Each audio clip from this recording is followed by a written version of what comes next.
Hi, welcome to the Nonprofit Mastermind Podcast, where every week I do a deep dive into the strategies and mindset behind launching, scaling, and leading a high-impact nonprofit. I'm your host, Brooke Richie-Babbage. Working to make the world a more just and beautiful place is messy, complex, heart-wrenching, and ultimately deeply joyful and fulfilling work. And none of us can do it alone. That's why I started this podcast, this Mastermind community, to hold space for and share the learnings and the questions and the grapplings and the actual concrete strategies that allow us to move our social impact work forward together. So welcome to the Mastermind. I'm so glad you're here. How should my board be working together? What should my board be doing? How do I know if I have a good board? I'm on a board and I really want to be a good board member. What do I do? So I get these questions all the time. And the answer is actually really nuanced. There's no right answer to any of these questions. How should my board be working together? It has lots of answers. What should my board members be doing? Lots of answers. How do I know if they're a good board? Again, lots of answers. The structure and function of every board should reflect the purpose and needs of that organization. The culture of each board should reflect the culture and constellation of that group. So there are so many nuances. There's no end to how boards should and can work together to be effective. Now, that being said, there are some common attributes of highly effective boards, right? High functioning boards. So I'm going to start with the elephant in the room. Here's what I'm not going to talk about today.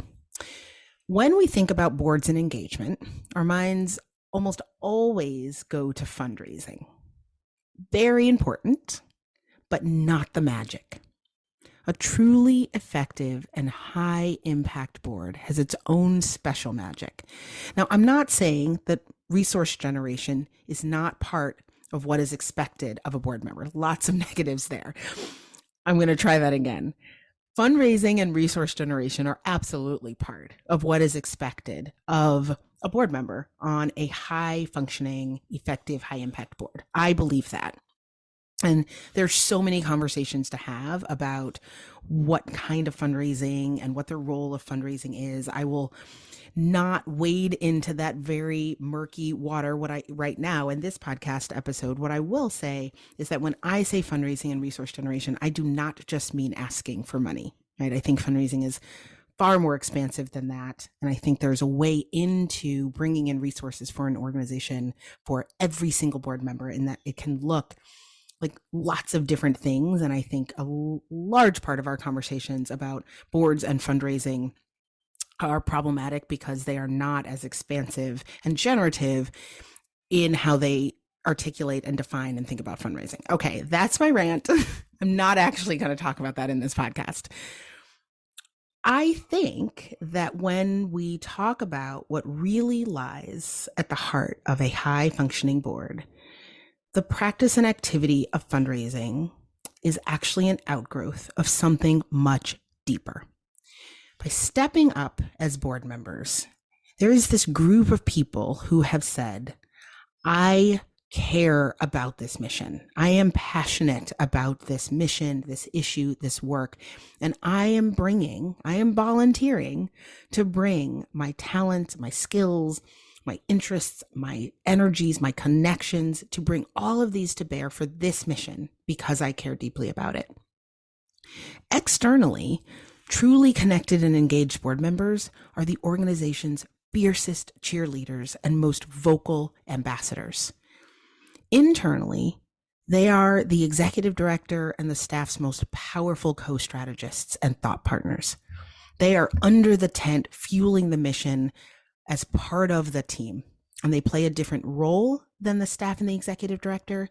But next to the executive director, the board should be the group of people who sees the organization's North Star most clearly and who is most committed to getting there, who is running as fast as possible, right with the ED and right with the team towards that North Star.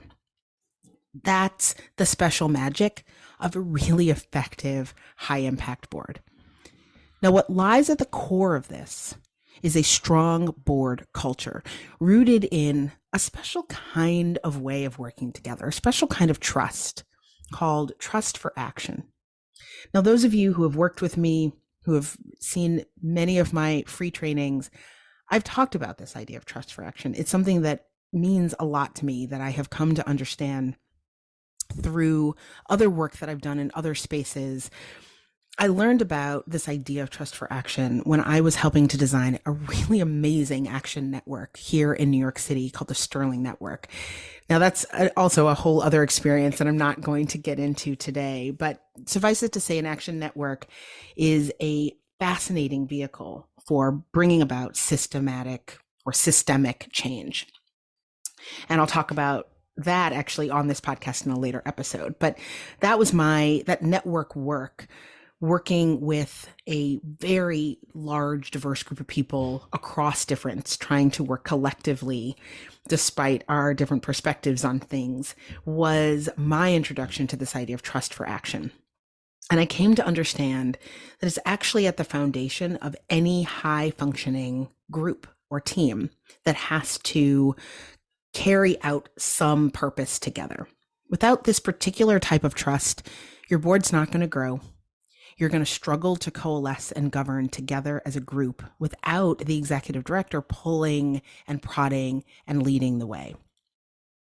So I want to talk in this episode about this magical type of trust and how you can explore its roots and really sort of plant a seed for trust for action on your own board. Now, as I was coming to understand trust for action, very early on, I came to understand that it is distinct from trust for liking. The concept was introduced to me actually directly, not opposed, it can be related to, but I learned about it basically as a contrast to trust for liking. Now, when most of us think about trust, we think about trust for liking. Trust for liking is about how much do I like this person, right? We can sometimes use those words interchangeably. I trust this person with my life, or I trust the people I work with often really means I like them, we get along, I find them to be kind and gracious, I feel safe with them, I like these people. That's actually the wrong question to ask of a group of people with whom you need to take collective action. Trust for liking is really nice to have, but what researchers have found is that it's not actually the thing to be focused on. It's not actually the thing that makes that team that has to carry out a shared purpose most effective. Instead, you want to ask these two questions. How are our values aligned? Right? How values aligned are we? And how much can I count on this person to adhere to those shared values? Now, let me break this down a little bit more. Trust for action is essentially a form of connection that's focused on a group's ability to work together towards a common goal. That's the upshot. That's the thing that the group is coming together to do. We have something we need to achieve together. Now, the more of this type of trust each member has for one another, the more committed to the end goal they are, and thus the more engaged in achieving that end goal they will be. Trust for action requires both a belief in and a commitment to a shared set of core values.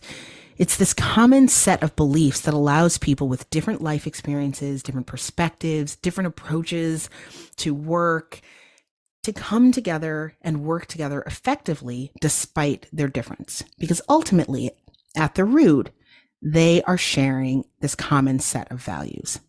The key is that they believe in the same end goal and that they believe that the other people on the team are as dedicated to that end goal as they are. Hence the two questions: how values aligned are we? And how much can I count on you to adhere to those values? Ultimately, when this type of trust exists, board members feel invested in taking and are able to take action together. They are able to govern together, to fundraise together, to wade into the messiness of board governance, to ask tough questions. They're able to do that more effectively as a coherent team. Now, as you think about assessing and building trust for action on your board, I want to give you 4 questions to ask to identify where the bonds are strong. I've also created a checklist capturing these questions for you and your board to use. And you can get that checklist at richiebabbage.com/board trust. richiebabbage.com/board trust. And this checklist walks through the 4 questions that I'm about to go through, so you can have these conversations with your board in board meetings, at a board retreat, one-on-one. I actually recommend doing it as a group, but some of these may actually be great one-on-one conversations to have, particularly with new board members as you're starting to get to know them. So the first question is, are we all committed to the same end goal? Are we here for a reason that I care deeply about, and is it the same reason? Now, this is where clarity about the organization's mission is really important. When the North Star is fuzzy and the strategic clarity, the priorities, and the goals are unclear, you're going to see engagement start to wane. And some of this can obviously be lack of understanding about the mission, not real sort of affinity for the mission, but sometimes engagement on the board level wanes because there isn't actually a trust that everybody around that boardroom table is committed to the same mission. Think about this question as you are onboarding new board members, as you have board members that have perhaps been on the board for a number of terms and have seen or gone through periods of growth with the organization. Revisiting this question, are we all committed to the same end goal? Are we understanding what the end goal is, the mission? And do we all feel a sense of affinity and alignment with that end goal? The second question is, how much can I count on the other people on this board to stay committed to that end goal? Can these people be counted on to follow through on their commitments? Now, just like where clarity about the mission was critical for the first question, this is where clarity about board expectations gets really important. People need to know what they're being asked to do when they sign up, and those expectations need to remain fairly consistent. It's also really important that when they look around and see the other people on the board, they see people following through on their commitments. The absence of this can break this type of trust. Conversely, this dimension of trust for action can be demonstrated by things like showing up to meetings and seeing concrete ways in which each member is contributing. The third question is, do we have a shared set of values that I can turn to? For example, if I really believe that we have a shared value around making sure that the organization is financially healthy, for example, then I will trust that the actions you take are in service of that shared value, whether I agree with or really understand the actions or not, right? The root there is, I believe that we share this value. We've talked about our definition organizationally as a board of financial health. We agree on this definition of financial health. We agree how important financial health is. We have this shared value. So when I look, for example, at decisions or votes you might take at the board level around the budget, around things having to do with fundraising, around things having to do with salary and compensation, we may not agree, but I know we share the same value of financial health. And so I trust that in your movie, in your narrative, you are acting in the best interest of that shared value. And that actually makes wading into the messy and sometimes uncomfortable zone of tough conversations and decision-making a bit easier. It can reduce barriers and friction around engagement. So this is also where organizational and board culture are really vital to communicate and stick to.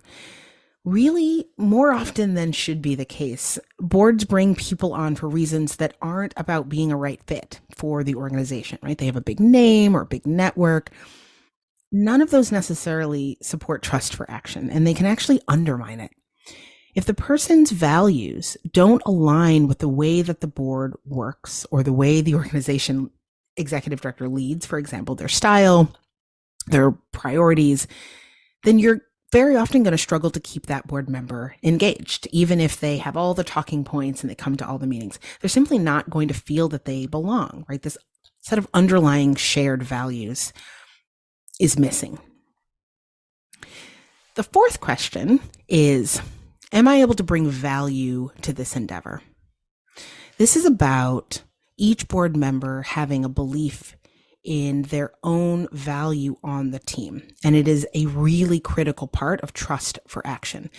And this is where working individually with board members to make sure that they have a meaningful way to be involved. And by meaningful, I mean it actually helps move the organization's work forward. It is not make work. To make sure that their skills and their interests are actually in alignment with the needs and strategic priorities of the organization, and to make sure that their contributions are recognized and celebrated. Those are all really great ways to lift up and engage with this particular element of trust for action. So these are the attributes of trust for action to think about and assess with your board. There are 4 basic questions, and building a practice or habit of talking about these questions as a board, bringing them up to the surface in a really deliberate, named, intentional way can be actually a first step in building trust for action. Naming it and saying, hey, this is a priority for us. Building a type of trust that will allow us to govern together, stay engaged in an organic, self-perpetuated way. So I definitely recommend checking out this checklist. It captures all these questions. You can read through it. You can share it with your board. You can get it at richiebabbage.com/board trust.